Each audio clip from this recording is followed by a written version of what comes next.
জুলাই অভ্যুত্থান পরবর্তী প্রথম নির্বাচিত সরকার গঠন করতে যাচ্ছে বিএনপি। আগামী 15 কিংবা 16 ফেব্রুয়ারি শপথ নেবেন জাতীয় সংসদের নতুন সদস্যরা। এরই মধ্যে আলোচনার কেন্দ্রে রয়েছে নতুন মন্ত্রিসভা নিয়ে। বিএনপির কোন নেতাকে দেখা যাবে কোন মন্ত্রণালয়ের দায়িত্বে তা নিয়ে বাড়ছে কৌতূহল।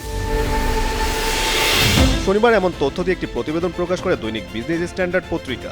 সেখানে নাম প্রকাশে অনিচ্ছুক বিএনপির স্থায়ী কমিটির এক সদস্যের বরাতে বলা হয়, আগামী মন্ত্রিসভা নিয়ে বিএনপির নীতি নির্ধারণী পর্যায়ে বেশ আলোচনা হচ্ছে। এরই মধ্যে কয়েক দফার বৈঠকে আলোচনার কিছু নাম উঠে এসেছে। ক্লিন ইমেজের নেতাদের বেশি গুরুত্ব দেওয়া হচ্ছে।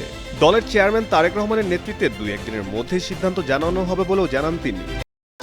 ভবিষ্যৎ হোক নিরাপদ, বিনিয়োগ হোক বিশ্বস্ত, আর আমার পছন্দ সল্ট বে। ওয়েলকাম টু সল্ট বে।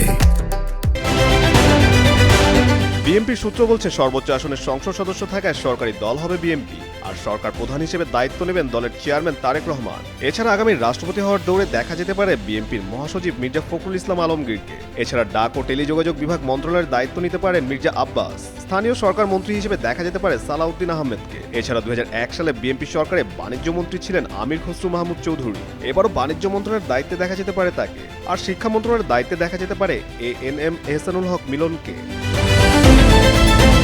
সম্ভাবনার মধ্যে তথ্য ও সম্প্রচার মন্ত্রণালয়ের জন্য টেকনোক্র্যাট হিসেবে আলোচনায় আছেন রুহুল কবির রিজভী। জনপ্রশাসন মন্ত্রণালয়ের জন্য টেকনোক্র্যাট হিসেবে ইসমাইল জাবিউল্লাহ। স্বরাষ্ট্র মন্ত্রণালয়ের প্রতিমন্ত্রী হিসেবে শহীদুদ্দিন চৌধুরী অ্যানি এবং পররাষ্ট্র প্রতিমন্ত্রী টেকনোক্র্যাট হিসেবে দলের চেয়ারম্যান পররাষ্ট্র বিষয়ক উপদেষ্টা হুমায়ুন কবিরের নাম রয়েছে। এদিকে ত্রয়োদশ জাতীয় সংসদ নির্বাচনে এখন পর্যন্ত বেসরকারিভাবে 297টি আসনের চূড়ান্ত ফলাফল প্রকাশ করেছেন নির্বাচন কমিশন। এর মধ্যে বিএনপি এককভাবে 212টি আসনে এবং বাংলাদেশ জামায়াতে ইসলামী 68টি আসনে বিজয়ী হয়েছে। শুক্রবার বেলা 2:30টার পর আগারগাঁও নির্বাচন কমিশন ভবনে ইসি সচিব আক্তার আহমেদ এ ফলাফল ঘোষণা করেন। কাজী সাকলেন আহমেদ, যুগান্তর নিউজ।